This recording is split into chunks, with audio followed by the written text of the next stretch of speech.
We'll be able to see what we're up to. Okay, excellent.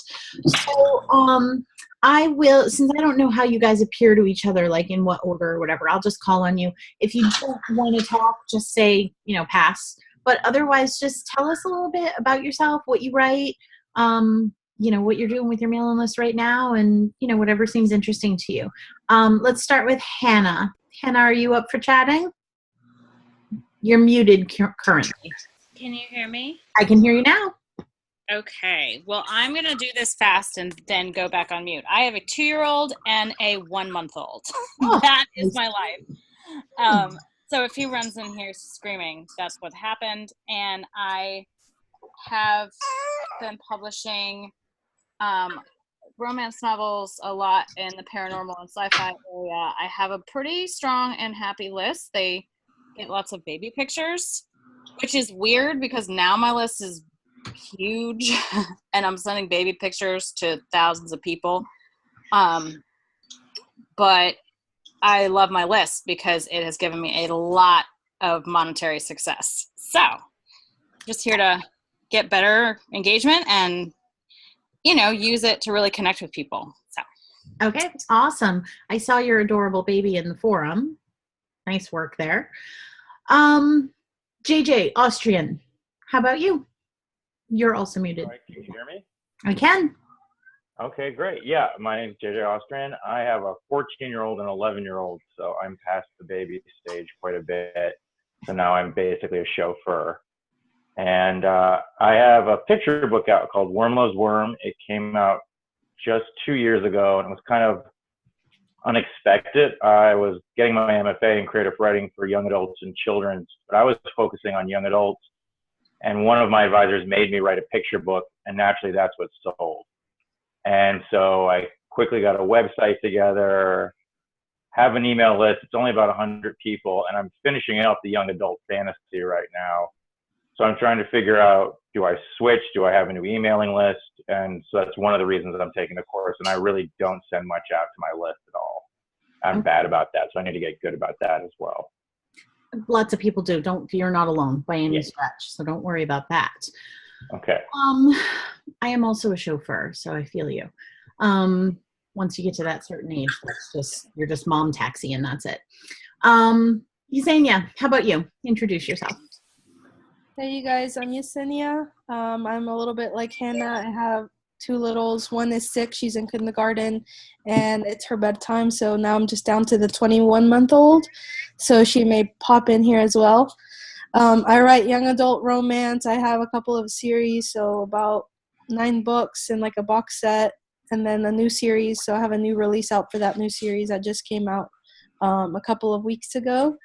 I do have a list, but I've trimmed it back a lot recently and just gotten rid of a lot of the dead weight. So it's at about 1,300 now. And I'd like to improve my engagement rates and just kind of go through my autoresponders and make sure that they're the best they can be. So yeah, I'm really glad to be here. Awesome. How about Christy?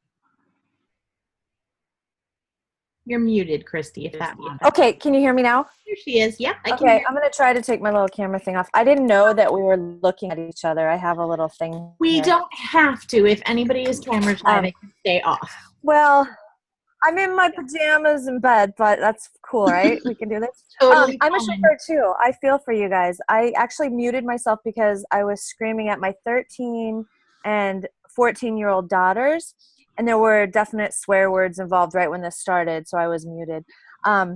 So I write mysteries. I am working on a list. I was traditionally published, and they never say jack about a list. So as soon as I started self-publishing in the fall, I realized I need a mailing list. And I feel like I'm doing okay. I have an automated system, or the automation going out, and I'm pretty happy with it, but I know I can improve. And you came highly recommended by David Gagrin. I can never say his last name right. So I was like, whatever he does, whatever he tells me to do, I do. So I'm really happy to be here. Awesome. Man, I'm really going to buy that guy a drink at Nink or something. Oh, dude, I'm buying him like a meal. Yeah. Let's do it together. He really Let's just get him wants a drunk. drink. Let's just get him drunk. Yeah, we'll get him drunk. Okay. You know, here's a piece of trivia about David that you may or may not know. Does anybody here know where he lives? I mean, Ireland, obviously, but more specifically? I don't. He says Dublin, right? He lives in the Jameson's distillery. That's not What? the front part of the Jameson's distillery has been converted into flats, and that's where he lives. So That makes so much sense. there's everything you need to know right there. I love that. Like my favorite thing about him, and it's a long list. So Yeah. That's a pretty awesome. That's a groovy thing for sure. So if you're going to be at NANK and we're going to be at NANK, we'll buy him some drinks. Okay. He'll love us. That would be awesome. Ramona, how about you? I haven't seen you yet. Hi. Hi. So I'm a new author. I just published my first book the beginning of last month. And I started a mailing list, so I have it set up with a single welcome email and just haven't gone beyond that. But I've had very limited engagement from a lot of the social media stuff that I've done, so I'm looking for some help. That's pretty standard. A lot of social media stuff, it's hard to get the engagement if you're not paying for something, like for boosted posts on Facebook or whatever. So it's one of the reasons why I emphasize mailing lists so heavily, because that's yours and you don't have to pay anybody aside from your monthly charge to like MailChimp or whoever. So that's awesome. Guys, Ramona's book is hilarious. It's a nonfiction book about like managing a bar and whatever, but the tone is just, it's like super sassy and funny and really good book. So I wrote the blurb for it. So I had to read it. I love the blurb so much. Thank you. Thank you, honey. I'm so glad that you liked it. Let me see who did I miss? Chrissy, Ramona, Hannah, Jay, Leah. Are you in there, Leah? I am. Can you guys hear me? I can hear you. Good. I am in a restaurant because we don't have good internet at home. So you guys are always going to hear me while I'm at Starbucks or a restaurant or something like that. So I'll tend to be muted and without the video on because you'll see all the people around me. They didn't consent to that. Yeah, they did not consent to that. So I was traditionally published. I write primarily fantasy of all genres. I was originally traditionally published. Now I am self-published. I have my 27th novel will be coming out this year. I have lots of short stories that have been published all over the place, like Fiction River and Alfred Hitchcock Mystery Magazine. I am in the process of relaunching a bunch of my fantasy books. And so while I'm doing that, I figured I would re-engage in terms of email lists and like that. I don't have any autoresponders. I might send out something once a quarter. I just realized my last newsletter, I hadn't sent something out for 6 months. So I need to actually figure out what I'm doing. Okay. I've got you. We're good. And Nick, I think, is the only person left. Howdy. Hi. Okay, so what about me? I have 3 books out. I started self-publishing about a year ago, and I didn't have any plans on doing anything except going the very slow and long route for a while. But then I got invited to a pilot crowdfunding course that was offered by InstaFreebie, and it ended up getting me $25,000. And after that happened, I had more opportunity to start working on some things. So I've got my list up to 2,500. The engagement is decent, but my last launch kind of didn't do as well as I wanted it to. So I'm wondering what it is. I think it might be partially because most of my leads are from InstaFreebie and from BookFunnel, from various swaps and things like that. And the people that write me and people that actually respond are generally very engaged. But I think most of them aren't. And like I said, the last launch, it kind of fizzled. So I'm curious. I want to get as many useful leads as possible because ideally, this would be a passive source of income for me. So. Okay, brilliant. All right, so that's everybody who's here right now. If you have, cranky toddlers or whatever, feel free to go ahead and mute yourself again. I'm just going to go real quick through some basic stuff for you. Actually, maybe I should introduce myself. I've actually found myself, as the class goes on and on, I know fewer and fewer people. So several of you have just never even seen me or heard of me. And you just all came and did whatever David Gaughran told you to, which is awesome. I just say, hey, Dave, it's time to pay the rent. And he's like, all right, here we go. Nice. I'm Tammy, obviously.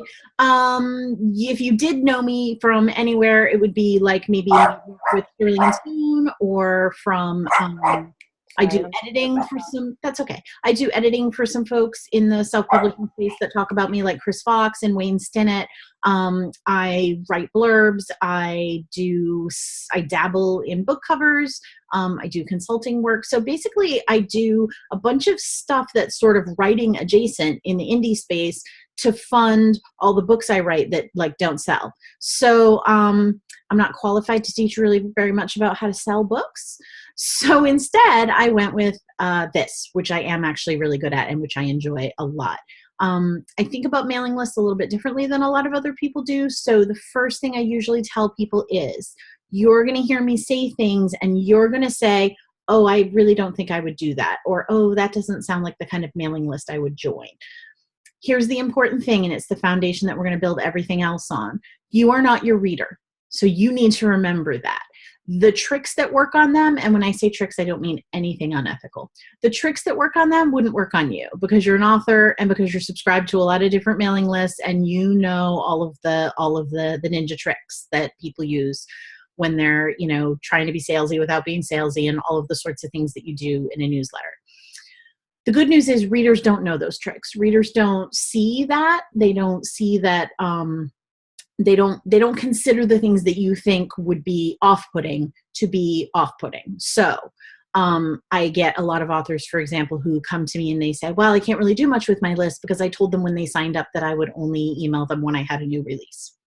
Okay, that's over. If anybody here told their people that, you're going to be telling them something different real soon.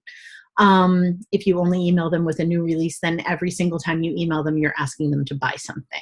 And that's a thing that we're going to move away from really pretty hard.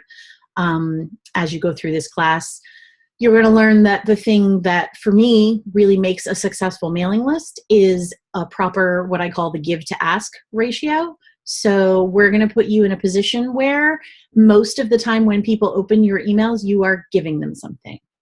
I don't follow the conventional wisdom that you have to give them entire books for free. I think that if you're constantly giving people all of your books for free, you can't make a living doing this. And that's not any fun.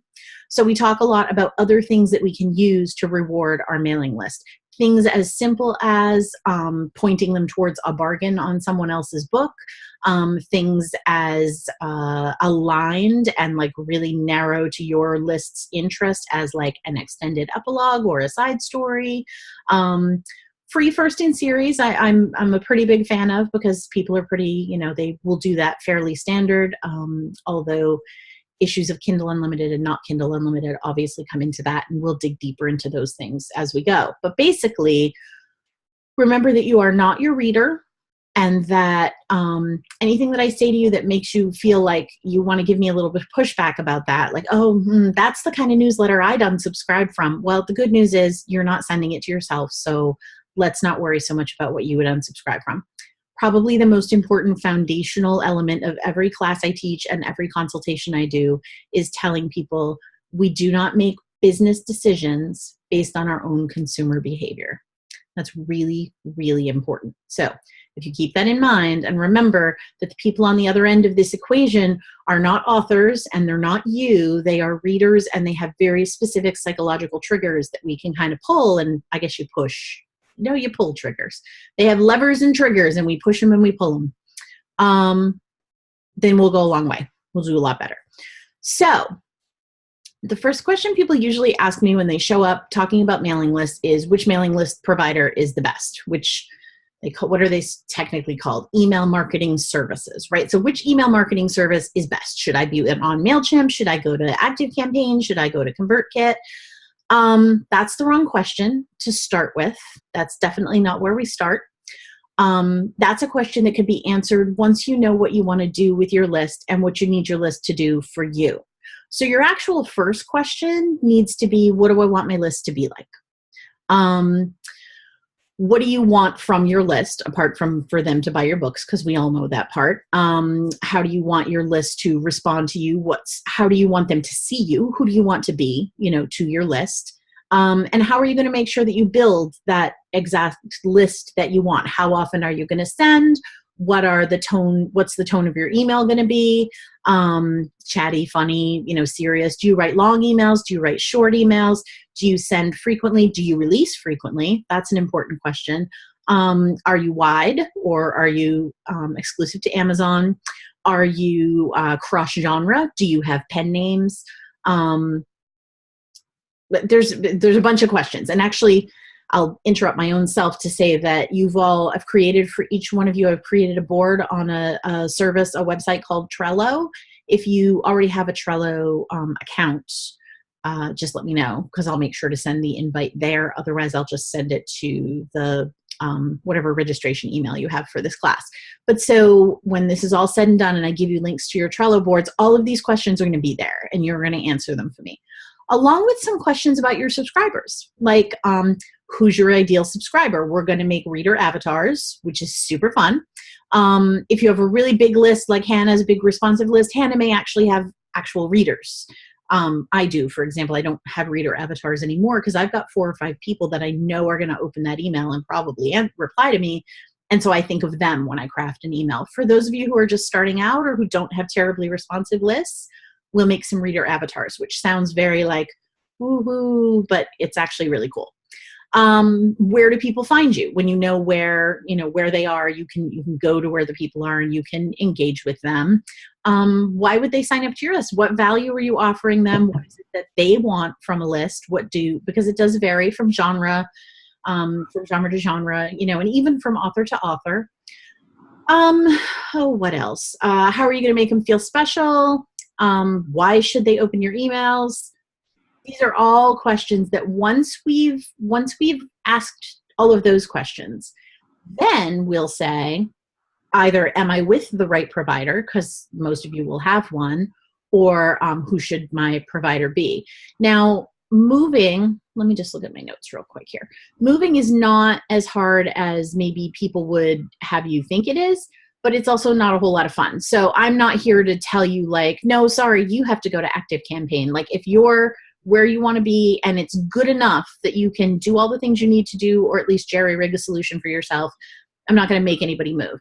But it's also not quite as hard as a lot of people make it out to be. So if in fact you say to me, I really want to be able to do X, and you cannot do it on the platform you're on, I'll help you find a better platform that you can do it on. There's obviously a lot of reasons why you would choose something, and generally the one that governs most people is price. Unfortunately, I think price is kind of the worst way to choose, because I think that you should probably not think about budget, think about features, and then once you know what you want, say to yourself, can I budget that? Can I fit that into the economy of what I'm doing? Sometimes the answer is no. And sometimes you have to start with MailChimp or MailerLite, which have very robust free options, until you get yourself up and running. And again, that's totally fine because you can move at the end of those. But if it is possible for you to work it so that you can begin as you mean to go on and start with, a really good premium service that does some extra bells and whistles, then that's good too. So we will talk about all of those things in our one-on-one. You'll answer for your homework, which is exciting. You'll answer all the questions about like what you want your list to be like, who your readers are, either hypothetically if you have something really small, or for those of you who already have pretty big lists, what it currently looks like and any changes that you want to make. So that's the basics of that. Does anybody have any questions about anything I said so far? If you come up with one at any point, just interrupt me. You can wave, but I don't think I can see all of you. Feel free to just speak up. I don't care if I get interrupted. It's fine. So let's talk just very quickly about kind of email philosophy. Why do you need an email list? Right? You're all here, so you know it's important. But just bear with me while I run through the very basics of it, which is that you need to have an email list because it's the only thing that you can control, right? So I've heard the term used. I've heard people use the term digital sharecropping, and I think it's a really good one, if not terribly sensitive. This is when you're doing your work on somebody else's land, right? So you don't own any of that. You're over there on Facebook and you're pulling people in and you're getting readers to sign up and follow your group over there, or you're on Twitter or, you know, wherever the location is, and you're interacting with people, and that's all really awesome, right? Except what happens if any of that goes away? And that's crazy. Of course, Facebook isn't going to go away. But you actually don't ever know if your profile is going to go away because these things can be super arbitrary. What happens if Twitter goes belly up tomorrow, which again, we know isn't going to happen, but what if it does? Or what if your account gets banned? Or what if Amazon closes your account, which is a freaking nightmare, obviously, but if you can reach your readers and say, well, turns out you're all going to have to buy over here on Kobo, then at least you can reach them. At least you know who they are. I'm actually going to tell you very quickly a personal story in brief, where I actually I've been teaching this class since November, and I had to actually put this into practice myself. I had a reader group on Facebook, which I shared with another author, and we had a falling out, and she removed me from that group, which was pretty devastating. It was a big group of extraordinarily engaged readers, almost 2,000 people, and they were a huge marketing conduit for me. So losing them has been really rough, and my last release did not work out as well as I wanted it to. But that same day, I put the call out to my mailing list and had 300 new signups in the group. That's not bad. I remember when that other group only had 300 people, and then it got bigger and it got bigger. So it was a good place to start. And if I hadn't had the people on my mailing list, all of those people in that group would have been lost to me. They wouldn't have known how to find me. It would have been, I mean, when was the last time you had any luck getting visibility on a Facebook post, right? So email's really important for all of those reasons, for getting people into a database that you control, that you set up the sign up for, that you set up the parameters of, that you can email whenever you choose, that is just, it's yours. Super, super important. Also, email converts better than social media. I don't know exactly why that is, although I definitely have some theories about it. I think that email is a little bit more personal. I think it tends to hit people when they're a little bit more focused. If somebody's in their email inbox and they open an email from you, there are slightly fewer distractions than, say, over on Facebook, where there's, you know, dancing monkeys in the peripheral vision like all the time. I think that it's because it's a little bit more serious. When somebody follows you on Facebook, it's pretty minor procedure. When somebody decides, am I going to hand out my email address? That does give you a little bit more buy-in with people, I think, sort of psychologically. But ultimately, these are just all guesses. I don't know, but I do know that statistically, email converts better than social media. People are more likely to click on something. People are more likely to be open to the possibility of buying something that they see in an email than when they see it on Facebook. This makes it your most important form of communicating with readers. Very, very important. So all of that said, though, what kind of emails are you going to send? So I've got a video I'm going to have you watch later. Actually, I debate every month about whether to show this video, whether to point you to this video, because it's somebody who's not me talking about email list engagement. And I'm like, hey, give me your money and I'll just point you to these easy available resources where someone else will teach you about email. But it would be really disingenuous of me to just like take all those pieces and parts and just repeat them here. So I'm going to point you to Nick Stevenson's first appearance on the Self-Publishing Podcast. The first self-publishing podcast that I ever paused and went and got a notebook so I could take notes. It's a really good appearance. He has a lot of really amazing things to say.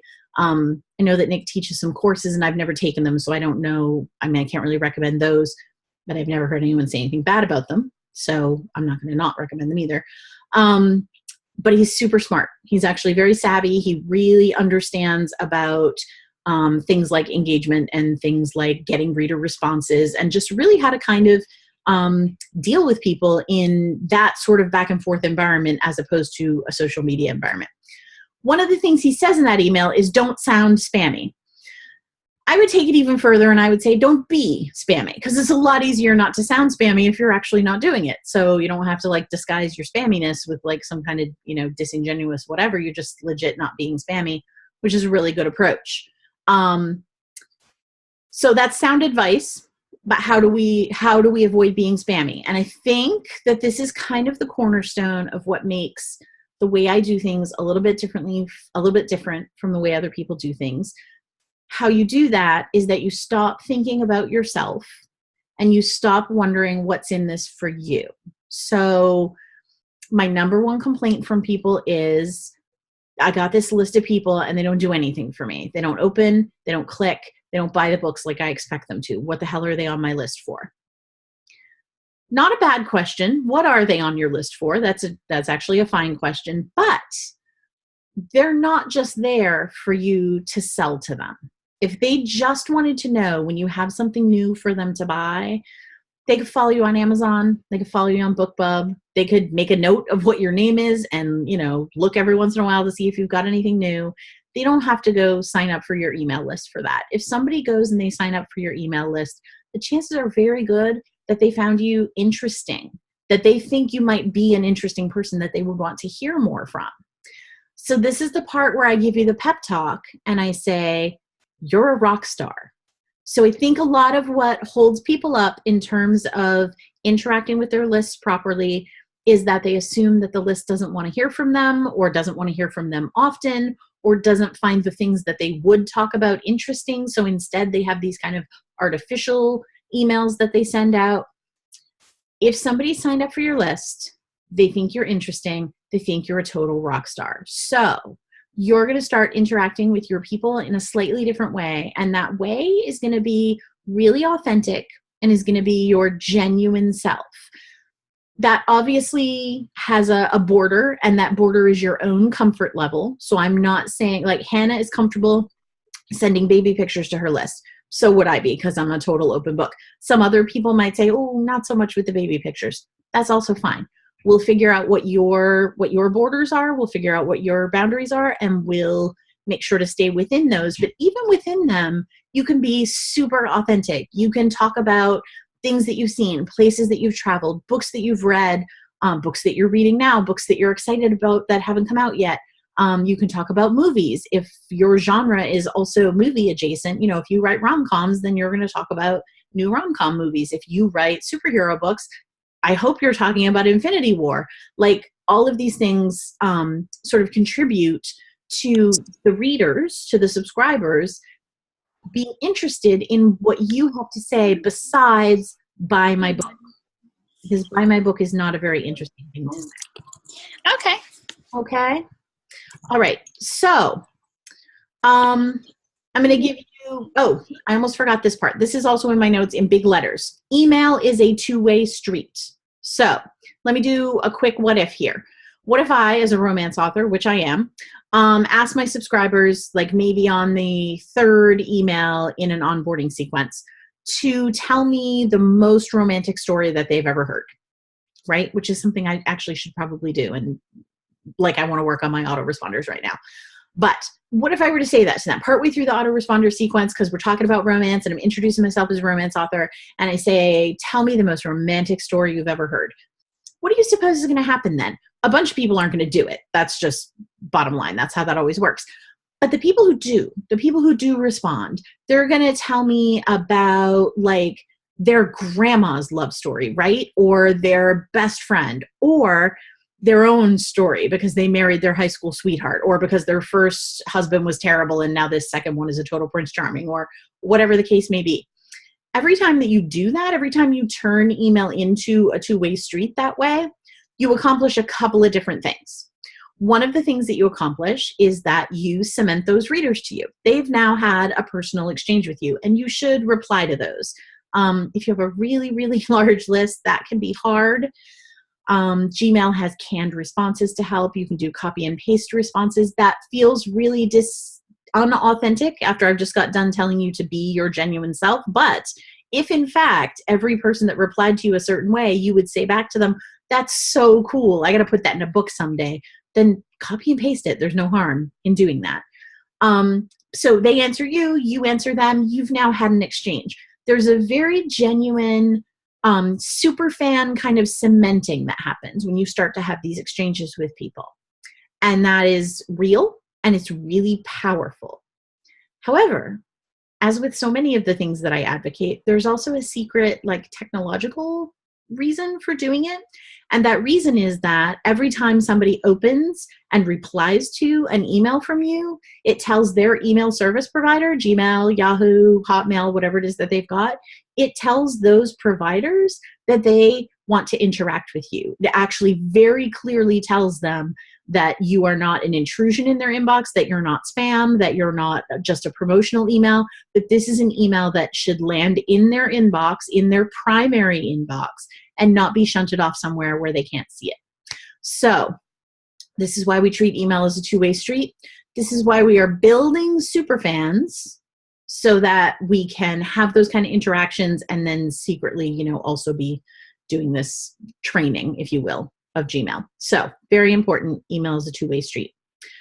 The corollary to that is your newsletter sign up is a contract. So if you've told your people, I'm only going to email you when there's a new release, or if you've said, I'll only email once every 2 months, or if you said any of these things, and in our conversations, we decide to change those things, you are going to have to prepare your list for it.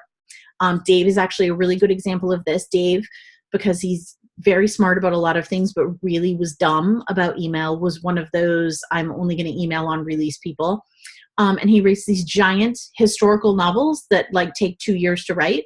So you can imagine how good his email deliverability was, since people didn't hear from him for, you know, years on end. And he was the same with his nonfiction list. And he also doesn't release terribly often there. So he had to send an email to his nonfiction list and say, hey, I'm going to email you every Friday from now on. If that's not what you want, here's a great big unsubscribe button. So we will figure out how to get your list on board with whatever changes it is that you're going to make. But it's really important that at the point of sign up, that you let them know what you're going to do with them. That you're going to email them however often and what's going to be in those emails. I'm going to let you know about new releases, cover reveals, work in progress, book recommendations, awesome swag, whatever it is that you're doing with your list. Make sure that at the point of sign up, they see that. We're going to talk probably next week about GDPR. Everybody here is familiar with GDPR, I assume, which are the new EU regulations governing email privacy and security. So a lot of what we've been doing over the last couple of years is maybe not best practices. There's a few people I know who have been doing everything so circumspectly all along that they're actually not going to be affected at all. And I'm very envious of those people. But if you've run a Ryan Z promo or Romance Devoured or any of those Johnny Andrews author platform rocket ones, probably if you've used InstaFreebie or BookFunnel, you're going to have to do probably some re-opting in with your people. And I'm just still waiting to find out a little bit of information so I don't lead you guys wrong about the specifics of that, of how active that opt-in has to be and so on. But we're coming up against deadline, which is mid-May or whatever. So next week we'll definitely talk about it. And I'll have some boilerplate language and some privacy policy language and probably a swipe file for you guys to send out emails. You've probably been getting a lot of emails from various places around the web. I certainly have, that are like, hey, we just wanted to give you a heads up about our privacy policies. And most of us will probably be doing that with our email lists as well. So happy May. That's going to be awesome. In the meanwhile, from now on, start your best practices now. At the point of sign up, they need to know exactly what they're getting into. There's basically 3 really important parts of the GDPR, and informed consent is one of those. So you need to tell them exactly what they're getting into. You have to have an actual written privacy policy available on your website that they can click through to from the sign up page to know how it is that you handle their information. You have to be super transparent with the way that you handle their information. So preserve things like opt-in time, opt-in geolocation, the stuff that your provider kind of collects for you as people sign up anyway. If you are getting signups anywhere other than actual signups at your website or a direct drop from BookFunnel, you're going to want to keep your really good records. You need to be able to tell any subscriber at any time, if they come to you and say, I want to know when I signed up. I want to know what you've done with my information, and I want to be able to unsubscribe completely and have all of my data taken out. You need to be able to do all of those things for people. So it's really important. Start doing that now. I think that's everything for the basics. Email converts better than social media. Why do you need an email list? I'm just going through my notes. Stop thinking about yourself. Oh yes, so the last thing. This one's really important. So I'm surprised that I forgot it. I tell this to people, and sometimes it really blows their minds. So hang on tight, but you might be like, yeah, of course. Most people come to me and they think that the purpose of their list is to sell books. If the purpose of your list is to sell books, you're doing it wrong. If the only thing that you're doing with your list is trying to sell your books, you are doing it 100% wrong. Because here's the thing. Books are, especially at this point, a dime a dozen. If somebody doesn't find out that you have a new release, there's 200 other new releases on Amazon that they can go and read. Unless you were in the weirdest off genre, like some weird little niche thing, there's even probably a good dozen or so books that are a lot like yours that they can read, okay? Your books are special and beautiful snowflakes, and I'm not saying that they're not, but they are, to many readers, sort of interchangeable. A book is a book is a book. What you are selling in your newsletter is yourself. That's really, really important. So this is one of the things that I get some pushback from people on. I'm not that interesting. Yes, you are. You're a rock star. No, I'm really just trying to sell books. Well, that's fine, but books are widely available. What you are selling on your list is yourself. And by extension, the parts of yourself that you have put into your books that nobody else can duplicate. So your job with your newsletter is to convince people that if in fact they don't know when your next book comes out, it is not replaceable by somebody else's book. That your romance actually stands head and shoulders above all the other romance titles on Amazon because it was written by you and they really like you. You're one of their favorite authors. That's what we're going to be doing with your newsletter. So rather than you just being another voice in the wilderness crying out, buy my book, you're going to really love my book, you want people on the other end of that email equation who are waiting to find out when your next book comes because they can't wait to read it. I pre-order everything that Nora Roberts writes. I'm not particularly proud of that. Not because there's anything wrong with Nora. She's actually a really excellent storyteller and writes really great characters, especially secondary characters. But the books are expensive. I don't think anybody bothers to edit them at all anymore. And you don't get a whole lot of respect when you say I'm a really big fan of Nora Roberts. If it helps, my other favorite author is Dennis Lehane. So I guess I get some cred for that. But I pre-order everything that Nora Roberts writes. You want to be, in this equation, Nora Roberts. You want to be the person who the guy on the other end of the email equation is saying, I can't wait for Nick's new book to come out. Nick's new book is going to be out. He's been talking about it for a month or so. It's going to be out in about 6 weeks. I'm really excited about it. We may not get to the point during the course of this class where people are like taking a day off or whatever to read your books, but we want them to be super excited. We want them to be pre-ordering if you ask them to. We want them to be downloading on release day or whatever day you've got them kind of set up in your launch plan. We want them to leave reviews for sure. We want them, most importantly of all, to go out and evangelize for you.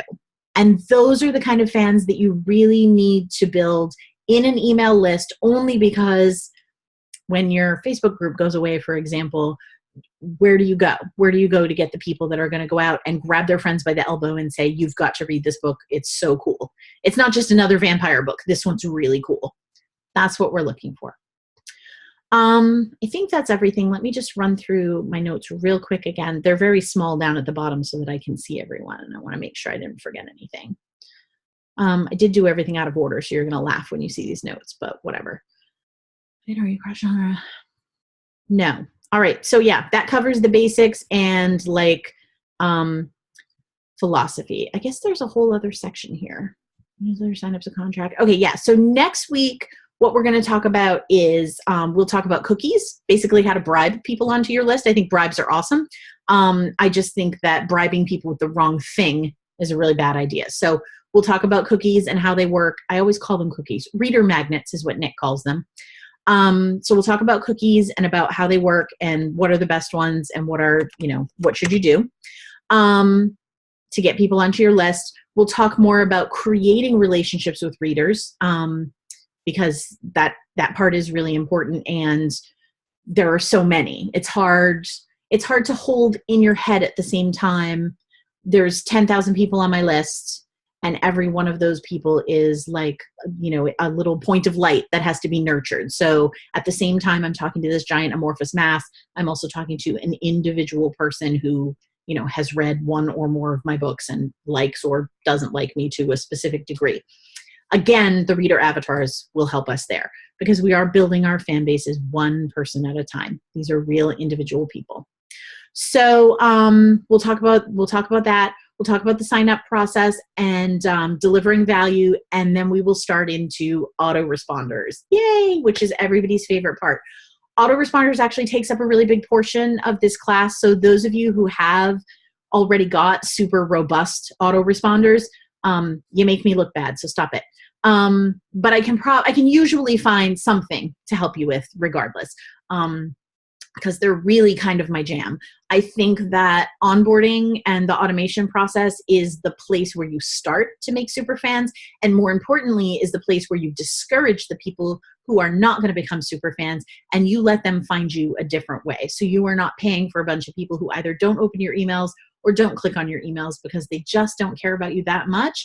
We don't need to pay MailChimp for those people. We will send them over to BookBub to follow us, and we'll keep a smaller but incredibly well-engaged segment of people on our list.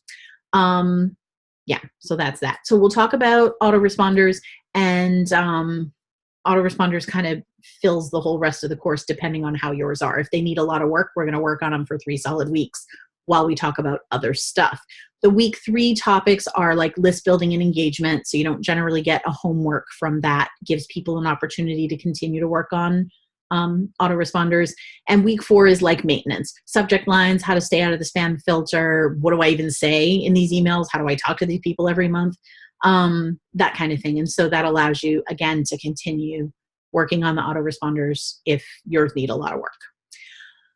So I think most of you have made one-on-one appointments. A lot of people already made theirs before the call even, which is awesome. So those should be all set up. If you do not have an email from me saying that your time was approved, that's actually a problem because I've approved them all at this point. So if you don't have that email, please get in touch with me and let me know. But that's how it works. You set up the appointment and you'll get an email that says it's pending. And then when I get over and go through the various appointments, I approve it. The reason the approval is really important is because it's at the point of approval that it syncs with my Google Calendar. And if something's not in my Google Calendar, it does not happen. Sometimes when something's in my Google Calendar, it still doesn't happen. But mostly I'm good about that. So if you get an approved email, that actually will, like my phone will buzz me. My whole life is set up that my Google Calendar doesn't let me screw shit up. So sometimes I say potty words, sorry. So make sure that you got the approval email. The times are a little bit restricted. In previous months, I've just let people schedule whenever. And what happens is I get like 3 or 4 appointments a day, but they're all spaced like 2 hours apart. And it's impossible for me to use the rest of the day efficiently. So I've instead made big blocks where people can schedule. If you are looking for a one-on-one time and nothing works, like literally nothing works, just send me an email and we'll figure out a time that does work. I'll butt you up against somebody else, or we'll open up a Saturday. Sundays are pretty much totally off limits because I have to have a day to like not do anything and catch up on all the stuff I didn't do in the week, to be brutally honest. So Sundays are pretty much totally off limits, but I'm always happy to open up time on Saturday or open up time at the beginning or end of the blocks that are currently available. So before we do our one-on-ones, and I feel like I might have some of you just tomorrow morning, but I can't get very conveniently to my calendar. Before we do our one-on-ones, here's what I'm going to want you to do. Watch the Nick Stevenson recording if you have time. It's about 45 minutes. The link that I give you is actually queued up. I don't know if any of you ever watched the self-publishing podcast, but there's about 45 minutes of nonsense before they actually get around to talking to the guest. So I've queued it up to skip all the nonsense. But it's about 45 minutes of Nick talking. I'll also give you a link to Nick's book, Reader Magnets. Hey, join my class and I'll just point you to a bunch of really awesome free stuff. Reader magnets is great, and it would be ridiculous of me to try to just reproduce it and act like I thought it up. So I do, however, expand on it a lot in the list building segment of the course, which is week 3. So sometime over the next 2 weeks, make sure you check out reader magnets so that we'll have that foundation to talk about. Like, we'll have the same foundation when I start talking about my elevated reader magnets. I'm going to call them my better reader magnets because I'm very competitive. And there's another podcast by a guy named Paul Jarvis that I'll link you to. I also strongly recommend Paul's approach to things. He's very much a person who says, I would rather have a tiny, very engaged list than a giant list of people who don't open my emails. And he's just a super ethical, really smart, just really positive guy. So I'll include the link to that as well. But if I were to say you have to have anything done before the one-on-one, it would be the 45 minutes with Nick on SPP. And so I'll post a link to this video if you want to rewatch it. Or if you're watching for the first time, hi. And the links to those 2 resources, the book and Paul Jarvis's thing. And I'll also post a link to my notes so that you can see how completely scattered I am. Does anybody have any questions about any of that? And is there anybody who has tried to set up a one-on-one and couldn't? Or rather than make you say that in front of everybody, just email me. If you're having trouble with the one-on-one scheduler, just let me know. It's a little idiosyncratic. The place where you actually choose your appointments is really weird. It's like radio buttons instead of just picking on a schedule. I don't know. But anyway, it worked great. It integrates with Google, so that's what we've got.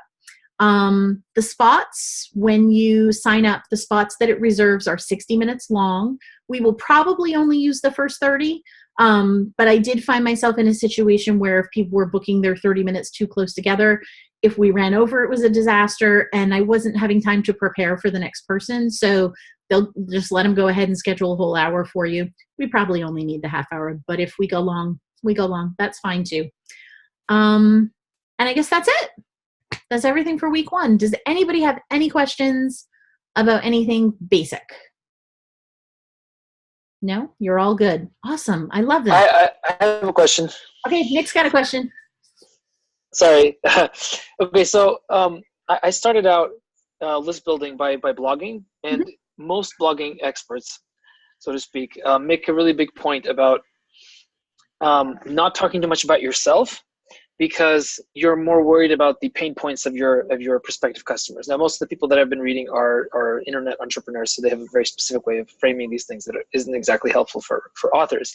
But would you agree that when it comes to writing regular emails to your list, you need to just completely throw that out and accept the fact that the people that are there already are ready to hear about the nitty-gritty of your life.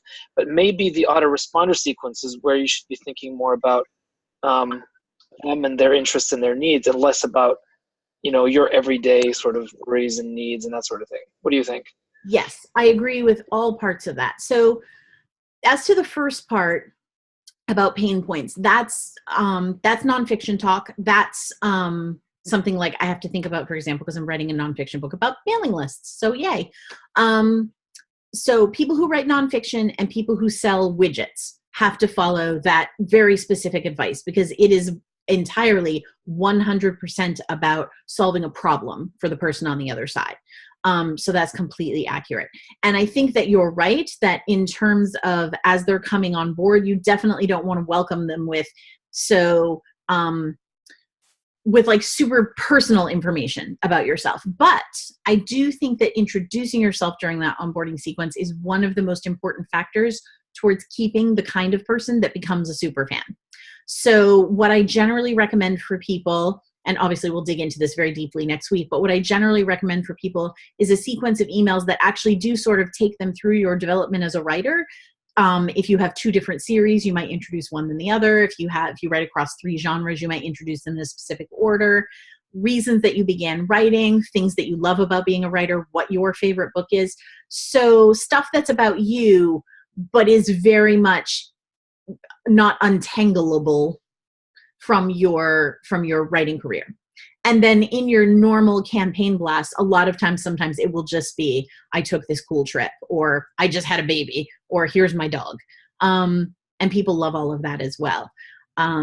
But yeah, I would say as they're coming on board, the focus has really got to be the work and why they would enjoy learning more about how that work came to be. That's my sense anyway.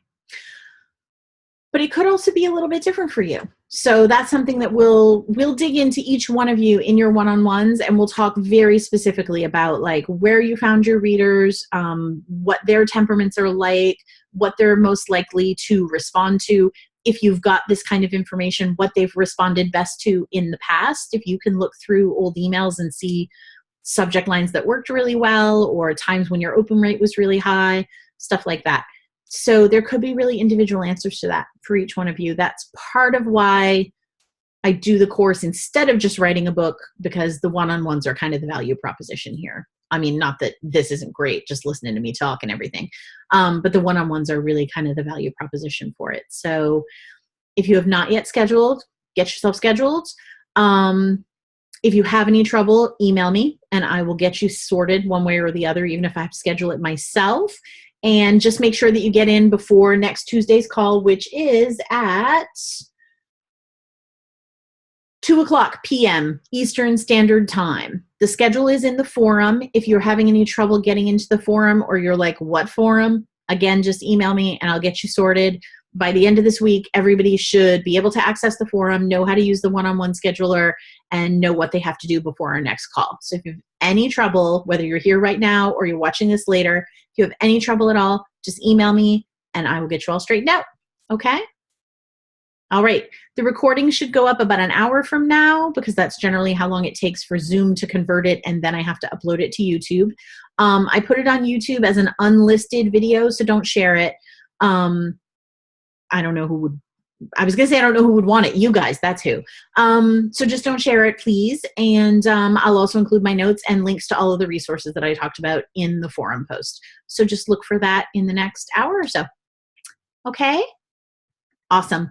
You guys have, oh wait, hang on one second. There's chats over here.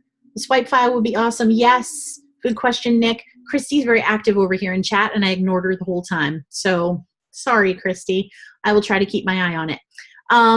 But again, if you ever have anything specifically to say that you don't want me to move on before I address your thing, just flag me down or yell my name or do whatever. Okay? All right. You guys all have a good night. And I will talk to you in your one-on-ones and then hopefully see you next Tuesday afternoon. Bye-bye.